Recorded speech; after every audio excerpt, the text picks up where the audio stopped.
Hey guys, welcome back to Brian's Mysteries and Adventures on Trail, and today's case takes us to Arizona, and this is a very recent case I'm sure some of you have heard about, and it's very bizarre in many ways too. This whole family and their two dogs disappeared while on a camping trip in Arizona in this place called Katherine's Landing, which we're going to look at the map here, but it's sort of in the western middle of Arizona, right on the border of Nevada. According to one of these people's mom, and we're going to talk about this more in detail, but they just went out for this camping trip and they were only supposed to be there for about 10 days. They took their son, who's 17, I guess just about to turn 18, on this camping trip and with their dogs. And after they didn't come back, the mom, so they left for this trip on September 11th, 2021, this year, and they were supposed to be back, around 10 days later. Well, the mom, after they didn't return after 14 days, she contacted the authorities on September 27th. Erica Irene Allison, 36 years old. She's described as a white female, 5'3", weighing approximately 115 pounds, with brown hair and brown eyes, and apparently she just recently shaved her head. And Joshua Robert Martinez, 30. He is also a white male who's approximately 5'5" and approximately 120 to 130 pounds. He's got brown hair, green eyes, and had also recently shaved his head. It's also noteworthy that Martinez usually takes medication for a disability which is post-traumatic stress syndrome, and apparently he suffers at times from hallucinations, and apparently he only brought enough medication with him for a few days. According to his mother, he left the bottle at his house, which is obviously very concerning. Simon J. Kelly, their son, is a white male, and he is 6 feet tall, and he weighs approximately 190 pounds. He has blonde hair and brown eyes. They were also said to be traveling with two dogs. One is a miniature Schnauzer Pinscher mix, and the other is an unknown breed that's a tan color. And unfortunately, the family was traveling without cell phones. And originally I thought this was a little odd because, who would go anywhere without their cell phone? But then I heard an interview that the mother of Joshua gave, and apparently only, I think, the son's cell phone actually has regular cell service. The parents' phones only worked with Wi-Fi, and obviously out in a campground there's not going to be any Wi-Fi probably, so I'm guessing that's why they didn't bring them, but they didn't have any phones with them at the time. The family was reportedly last seen at a residence in the 2400 block of Karen Avenue, which is right here. And apparently they had a king-sized memory foam mattress strapped to the top of their roof.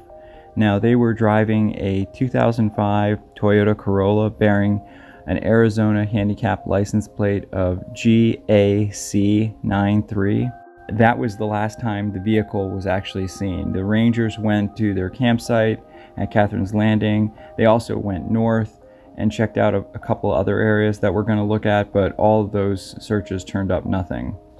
Now, if we look at a map of how far it would have taken them to get from where they were last seen in their vehicle to the campground, it's only about 42 minutes and not that far away. Now, just north of Katherine's Landing, if you follow up the Colorado River, there's many different areas that were searched, and if you go a little even further north, that's where Lake Mead is. So, it's possible that they decided to go up there, but I'm not sure. I haven't seen any reports that the search and rescue or rangers went up that far. But if we look at this map, so Lake Mead there's at the top, and then when we get down here to the bottom, you have Lake Mojave, which is kind of where Katherine's Landing is near, where you see there. Members of the family actually went down to places like Princess Grove, areas of Golden Valley, and Oatman Road, and all along the Colorado River into the Bullhead City area to try and locate them, but unfortunately they didn't find anything either.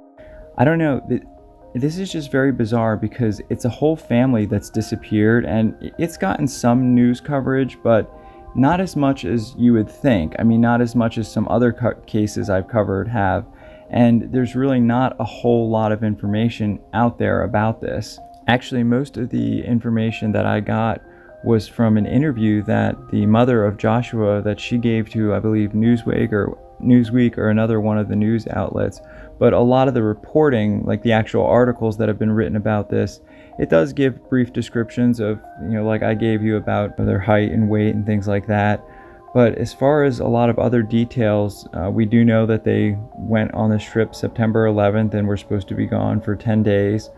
I don't know, there's just a lot of things that seem missing. Like, we don't even know what they might have been wearing, or description of, their clothing and other places that they may potentially have gone. I do find it bizarre that they didn't take the one working cell phone with them, but that, who knows, that could have just been they wanted to get out and just enjoy some peace and quiet and nature. For a whole family of 3 plus 2 dogs to just go missing and not a soul to say or say anything or see anything is just very bizarre, because this obviously has gotten national news coverage. I mean, it was covered in Newsweek, so it has gotten coverage, but this story was actually brought to my attention by a subscriber. I do searches all the time, every day, for cases like this, and it didn't kind of come up on my radar, which is not uncommon. I mean, this is out in the West Coast, and often those stories don't reach us out here till a few weeks later. But like I said, it did get some national coverage, and I guess I just find it bizarre too that this family left, and apparently Joshua, he has this medical condition, so he obviously only planned to be away for the 10 days, because his mother reported that, like I said, he left the bottle of his medication, and apparently it's a very serious condition where he will actually hallucinate and see all kinds of things. So I think by the family's actions, it appeared that they, this wasn't a voluntary disappearance. I mean, they left their phones there, other things. Obviously, like, I believe that if they had planned to disappear, they probably would have taken those things with them. Also, since they weren't found at the campground, I find it hard to believe that it would be hard to spot a Toyota Corolla with a giant king-size mattress strapped to the top of it.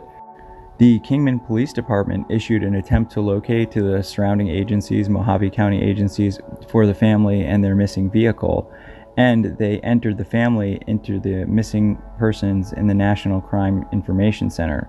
So that means if their tags are hit anywhere, the license plate scans or anything like that, they will pop up. And so I don't know, it just leads me to believe that maybe they met with foul play, who knows. But it's very strange for an entire family just to up and vanish into thin air.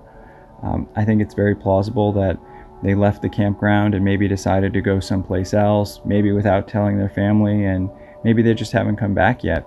But really, in considering that, I just don't think it's really practical or logical, because he didn't have enough of his medication with him, they didn't have their cell phones with him, and apparently they didn't live that far away, so why wouldn't they have just drove home and gotten more medication, at least told the family, so the family members wouldn't be worried sick. So the more I think about this, the more I feel like something possibly bad happened to this family. I mean, I hope not. Hopefully they're out there somewhere. Maybe they left and their car broke down, and possibly maybe they weren't able to get to a phone or didn't have money.